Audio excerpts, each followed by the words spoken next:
What's up, guys? NinjaNick333 back with the final round of the Amsterdam League Cup Professor Bond's Emporium standard format.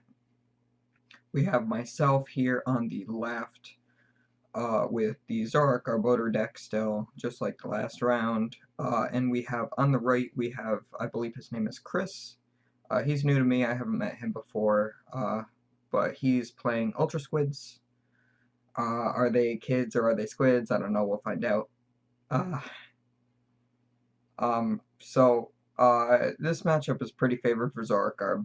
Um, Less so than any other Malamar deck, though, because the Ultra Necrozma isn't psychic, so Zoroark doesn't resist it. And also, they can just put down a choice band, and then they can one-shot you with 2 energy. Or they can just put down a 3rd energy and still one-shot you. But because I have the Latios, I can easily pick off those Inkays and stuff super easily. I can just like Guzma, knock out Inkay, put 30 on another Inkay. I always love to do that. That's kind of how I ran through Malamar decks in Philly.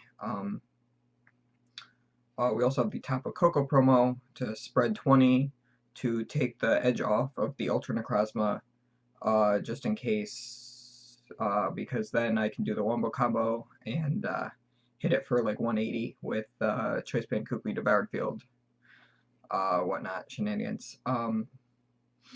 So I almost start Zora. I decide to not do that because I'm somewhat smart, I guess. I almost made a bad decision.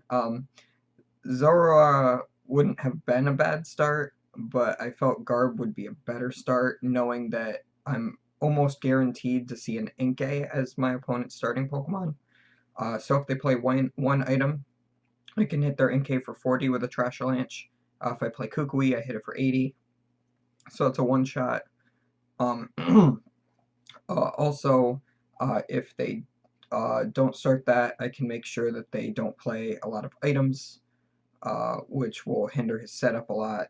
Um, and also, I only have the one Zora as opposed to 2 Trubbish, so if somehow my active gets knocked out, I don't lose my ability to trade, I lose one of my 2 Trubbish. So I still have that I would still have access to Trubbish for later in the game anyway. Um, so as you can see, my opponent won the coin flip, so he goes first. He plays Psychic Energy down on his Inkay, and he just Cynthia's. His hand probably wasn't too good. Um, so he's going to try to set up multiple Inkays. You really want to get as many Inkays down into play as possible, because it's kind of similar to the Stage 2 decks, how you want to get like at least 1, maybe 2 Vikavolt out, or 1, maybe 2 Magnezone out. Well, for a Malamar deck, even though they're Stage 1s and they're easier to set up, you still have to have 3 in play most of the time. You can get by with 2, but then you have to manually attach for turn sometimes, especially against the Zoroark deck. He needs 2 energy and a choice band, 2 energy and a beast energy, or 3 energy. And when I say energy, I mean the psychics, in order to one-shot a Zoroark for the exact 210. And here you go, this is super relevant. So he Mysterious Treasures away a Beast Ring. So he now has 3 items in his discard pile because of the Acrobike he already played. The Beast Ring discard means that he is much less likely to play Beast Ring later in the game. He probably only plays 2 to maybe 3 copies of Beast Ring in his deck. It only works for the Ultra Necrozma and the Dawn Wings, I believe. I mean, it doesn't really do anything for the Dawn Wings. It really only does anything for the Ultra Necrozma. So the fact that he discards that early is good for me, especially since it's an item. That's an extra item in his discard pile for me to Trash Lance for 20 more. A Beast Ring late game is super scary for Zoroark because you just don't want them to unload those extra energies. And I want to try to keep the Inkays under control, and if I do that, he can still Beast Ring and take knockouts, so I don't want that. He does hard retreat into the Oranguru, which is a beautiful play by him. Make sure that if I do do some crazy shenanigans, his active doesn't get knocked out. So that's cool. because I could have, I don't know, maybe I play Switch, and then I switch into a Lele DC Energy Drive. Like, it's just safer to put the Inkay on the bench. Even though it does open it up for a Latios Guzma play. But, I mean, I still feel like I always feel safer with something on my bench. And I decided, I was having a little bit of a tough time deciding whether I wanted to Lily, because it's first turn, or if I wanted to Fan Club. I don't really have an energy in hand, and I already have 3 Pokemon in play, so Lily wouldn't have been a terrible idea, but I was only drawing like 4 cards or something. So I decided to just Fan Club to get more Pokemon in play, to have more opportunities to get Zoras in play to trade with later. And I contemplate getting the 2 Zora, but as you can see, I actually go for the Sudowoodo. The real card I was looking for was the Latios, but spoiler alert, it's prized, so I can't do the Latios shenanigans like I want to. So that puts me at a slightly on the back foot, but I mean, the matchup's still somewhat favored either way. But I do choose to get the Sudowoodo to limit his bench. I mean, either way, having a bench Sudowoodo is essentially the same thing as a Muscle Band.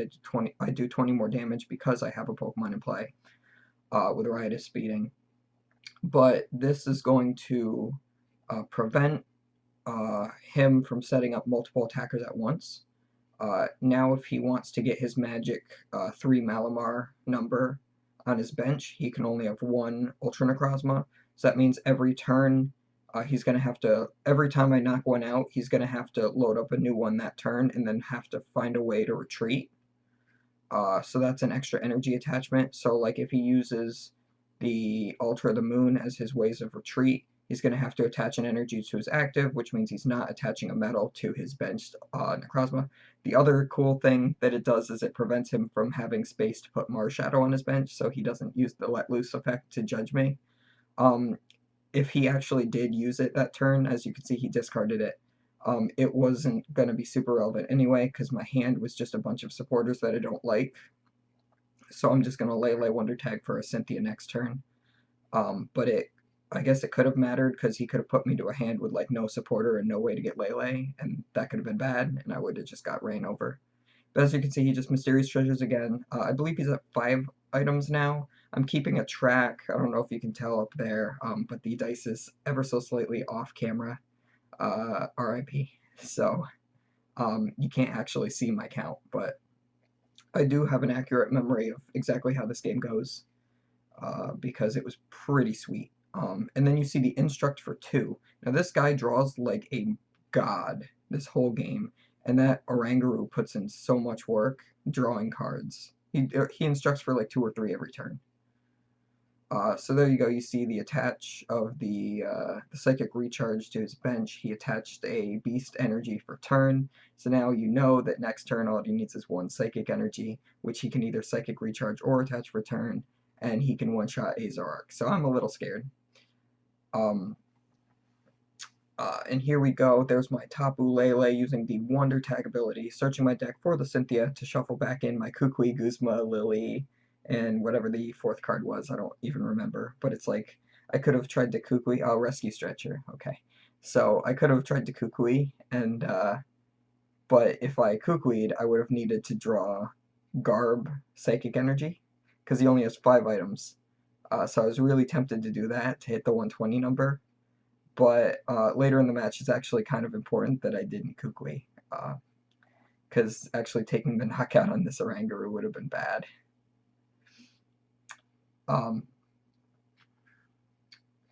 So I just shuffle in, draw 6. So I'm looking for, obviously, for Zoroarks, I'm looking for Garbodors, I'm looking for energies, basically of any kind. I do get the Psychic Energy so that I can Trash a Lanch. And I Timer Ball, I whiff the first coin flip, and I get heads on the second one. So I'm looking at my hand, I still have an Ultra Ball. So I actually decide, I'm trying to contemplate whether I want to go for the Zoroark or the Garbodor. I do choose to go for the Zoroark, just because I can Zoroark, try to trade, maybe get the Garbodor or another Zoroark off of the trade, and then decide what I want to do with the Ultra Ball afterwards. If you can do something like that, you want to. You don't want to Ultra Ball first and then have less things in your hand to attempt to trade away. So what I'm going to do is, because I have a few dead cards in my hand, I have the Ultra Ball, and what I would do now if I was Ultra Balling is I would discard the Weakness Policy and the Nest Ball. But instead I'm just going to discard the, or no, there was some, or yeah, I don't remember what, or no, there was, no, the only thing I wanted to discard with the Ultra Ball was the Weakness Policy, so I end up trading it away, and I end up drawing Devoured Field Nest Ball, which are both cards that I don't mind discarding off of the Ultra Ball. So that's actually really cool that now I get to just discard a whole bunch of somewhat useless cards. I'm pretty glad my opponent is not playing Garb himself, because that I would be having a bad time. So there we go, I get the Garb, just to get damage off. I mean, like, I'm not going to stomp off in this matchup, even though I could. If I was playing against any other deck, right, I would actually get another Zoroark, and I would stomp off and see if I could discard another item. But since I am against this, I'm just going to Trashalanche, get the damage down on the Oranguru now, so that then later I can potentially Coco Flip and do the last 20 to knock it out while putting 20 on an Ultra Necrozma. I don't know if my opponent's going to be playing any more items during the course of the game, so I want to get the Trashalanches off now while I can, since I have one active. It's like, it felt good to me. I don't know. I still probably could have stomped off, but if I discarded a Psychic Energy, I would have been pretty sad. So here you go, you see him use an Acrobike, discards another Acrobike, so now he's at 7 items in his discard pile. And he puts a very unnecessary choice band down on his Ultra Necrozma. Guzma's up the only Zoroark I have in play, and obliterates a Diabin. So I'm a little upset that I saw the Guzma. He had only, he instructed on the last turn, and I wasn't, and he instructs for 2 again. So he's drawing a whole bunch of cards off this Oranguru, which I couldn't kill. I really wish I could have killed the Oranguru to stop all of this drawing. These cards are actually really relevant. And there he goes, and he knocks me out. I would have liked to see him hold the choice band, but he did get to instruct for more because of it, so I don't know. Maybe I would have put it on the Oranguru, personally, because he already has the Beast Energy. So I only have Psychic Energy, and I only have access to... I top deck the Zoroark, and then I trade away the Acerola. I was hoping that he was going to, Guzma 2-shot the Zoroark, even though I knew that wasn't going to happen, so I was holding the Acerola anyway. But I knew that wasn't happening, so I trade away the Acerola. I get the Cynthia. I think my top deck for the turn was the Zoroark, so that was cool. And then here we go, we got Cynthia. We're going to try to draw some cards. I'm making sure I don't have too many, because for some reason it looks like I have extra cards. But I did double check, and my sleeves are just like that for the moment. I get a Zorua, I get the Choice Band now. At this point, because I feel Blowered that Choice Band that he put down so that he could instruct for more, that actually puts him at the 8 items I need for Choice Band to be the knockout. So I'm hitting 190 because of that Choice Band. So that's actually really relevant. If he held the Choice Band, I wouldn't have been able to take a knockout that turn, and I would have had to rely on something like the Coco Flips, but I would have been exactly 30, I would have been 20 short, so I would have definitely been looking for my Tapu Koko later in the game to take a knockout on both. So I would, say I whiff the knockout, right? Then he goes and he does some shenanigans, knocks me out, right? Then I want to find Tapu Koko, DCE, and Guzma, bring up a Malamar, Flying Flip, and take 3 prizes. But that combination of cards, especially with only one Zoroark in play, was super unlikely, and you know he's going to try to knock out another Zoroark if he can. Even though knocking out the Garb was probably the best play. but I don't think there was any way he could do it because of the fact that he's a Malamar deck, he has to load up onto his bench. So he needs to like use Guzma every turn to take knockouts. So here you go. You see he rescue stretchers back the Ultra Necrozma. Item count is pretty much no longer relevant. I think I'm one-shotting him no matter what now. Maybe he needs one item. But he rescue stretchers back that same Ultra Necrozma, attaches a medal for turn, and he has Guzma Choice Band in his hand off the Instruct. Like, I think the two cards he got off the... Like, I know for a fact the Guzma was drawn off the Instruct. I'm not 100% sure about the Choice Band, but either way, here it comes. So he's forced to Guzma because he can't move his active either way, because he can't hard attach return 2 times in a row. And here I am shaking my head no, because I'm like a little upset that all of this shenanigans is going on. I'm like, how is he drawing this well off of an Instruct for 2 every turn? What is going on? And there he goes. He blows up my Zoroark. So that's 2 Zoroark down. He's at 2 prizes. I'm at 4, even though I have this Trash Lanch. I'm like kind of scared now. I'm going into this matchup like, yo, I'm gonna win easy, and then he blows me up twice like that, and I'm like, oh no, I'm gonna lose easy. So here I have a hand. There is the Tapu Koko and the DCE. So I did have that Flying Flip play available to me. I think I took a DC. I don't remember what I got off prizes. So I'm just playing out cards for the sake of playing out cards. Like, the DC on the bench doesn't matter. I just have a free attach for turn. So in case I get Marshadowed again or something, I still have it in play. He's not going to want to knock out the Zoro this turn because the Garbodor is the huge threat right now. It can just kind of run house through him because he's at that sweet item count of like 8 or 9 now. Yeah, I think that brings him to 10 items, that Acrobike. So I go down to 2 prizes, and now I kind of put him in like this sort of checkmate position where I've got the Koko on my bench for the Flying Flip to knock out the Oranguru at any point in the game. And then I have the Garb active that needs to be dealt with. I also have a Trubbish on my bench, so if I have Rescue Stretcher and he knocks me out, I just get the Garb back and knock out. So I have a bunch of really easy ways to take prizes. Also, I think off those last 2 prizes I took, I drew the Latios off the prizes. So I'm really glad that I put down the Tapu Koko, because now if I get knocked out, I don't even need Guzma. I can just hard retreat into the Latios. It might have been better to hold the Tapu Koko because I didn't know that I was going to get the Latios off of the prizes. If I had held onto the Koko, I could have benched the Latios the next turn, Guzma the Inkay, knock that out, knock out the Oranguru, and that's game.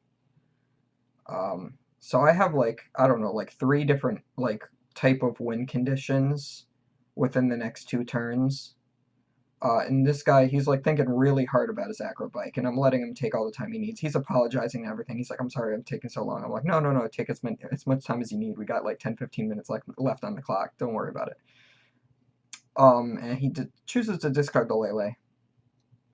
And then this is pretty baller what he ends up doing. So he has to hard attach for turn to his active, because he knows he's not going to Guzma this turn. Because finally, right, a turn where he doesn't play Guzma, what's that? And he Ultra Balls away 2 other cards, another Alter, and the Dawn Wings. Dawn Wings would have been super good here if I had taken the knockout on the Oranguru with the Trash Lanch. So say I took that knockout on the Oranguru, right? And he still, like, I don't know, drew those cards, like, had Guzma knockout things each turn, right? We're in the same board position. I would have been up 1 more prize, so I would have been at 1. And then the GX attack would be available to him. So he would be able to Moon's Eclipse, knock out Garbodor, and then I would have no way to win without a Guzma and another attacker like Garb or Zoroark. So that would have been super good if he was able to Moon's Eclipse, but unfortunately we're tied at 2 prizes each, so that's not available to him.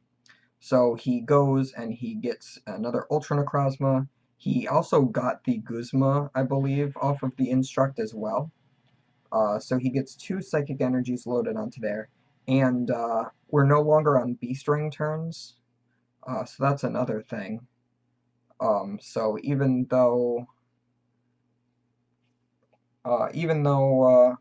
so like earlier in the game, say he had a B-String still, and I was on B-String turns, he could have B-Stringed that turn and then used the Psychic Recharges on something else so that he could have Free Retreat later. Also, I wish I could have replaced the stadium because of the free retreat possibilities.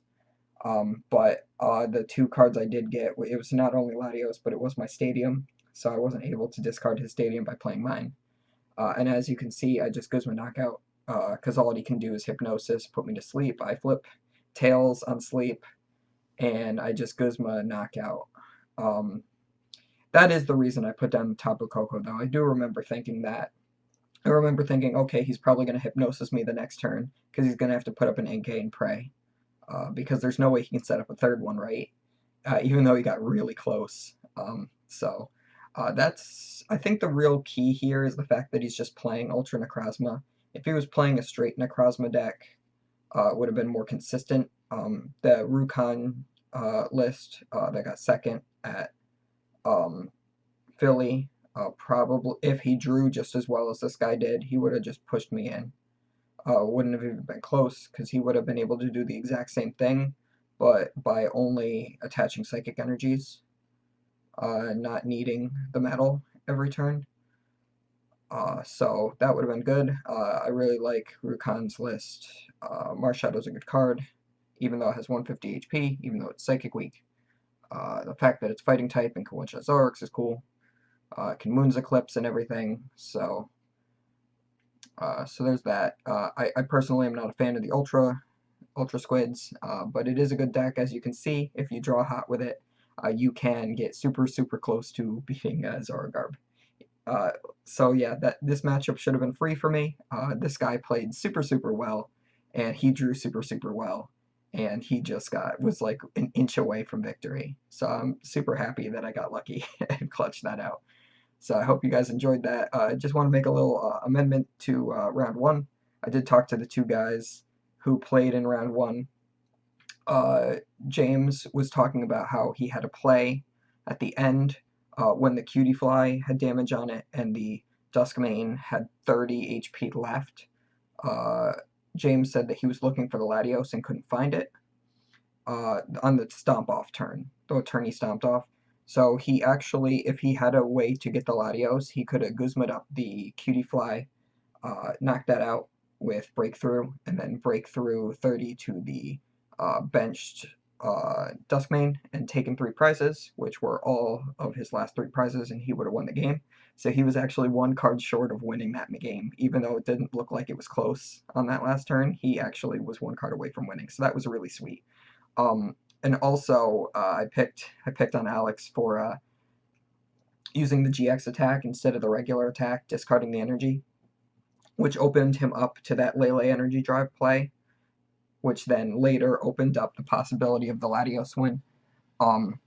But he did look through his deck with the ability, the Honey Gather ability or something, with the, what's it called, Rabombi, and he didn't have any energy in there. So if he discarded the energies, he would have definitely needed a Mount Coronet, but his hand was like 100% dead. So doing the GX attack allowed him to take prizes that turn and the next turn, which got him the cards he needed to have the win condition on the last turn. So props to those guys for both actually playing super well, even more well than I was able to see. So that's cool. So that's the end of this league challenge. I did get first place. My opponent, this guy Chris, he got second. Third place was my friend John Boy with the Metagross that you saw in rounds 2 and 3. And then fourth place was my friend Dave Clark, who was playing Rayquaza Vikavolt, who was the guy I beat round 1. He just got super unlucky against me. So Feels bad. But he did pop off on everybody else he played, because Rayquaza is that strong. And kind of ran through people. I got like, I don't know, like 5 packs or something for winning. I got like, pulled like the 1 prizer Metagross. They gave me the league challenge. Macargo. I also pulled a Macargo. I also got the free league Metagross. So I ended up with 2 of each of those cards, and that was cool. I forgot what else I pulled. Oh, I got that cool Deoxys guy with the psychic attack that's like Mewtwo. That's cool. So I don't know. I didn't pull super well, but I pulled like some decent, like not ultra rare, like decent non-ultra rare stuff. So that's cool. So that was a fun league challenge. Hopefully these guys get the cup back soon, because I would love to go to a cup here. But yeah, that's it. I'm gonna go finish up recording the commentary for the Kerwin's Game Store League Cup that was a couple weeks ago. I did do the first couple rounds. And then I started recording all of this, and then now I'm going to go back, record all of that, and then those ones will be all posted after that. So the next video you guys are going to see is going to be Sylveon Guardy versus Buzzgarb Shrine with my friend Brady. So he's going to, yeah, so that's going to be that. So I'll see you guys then.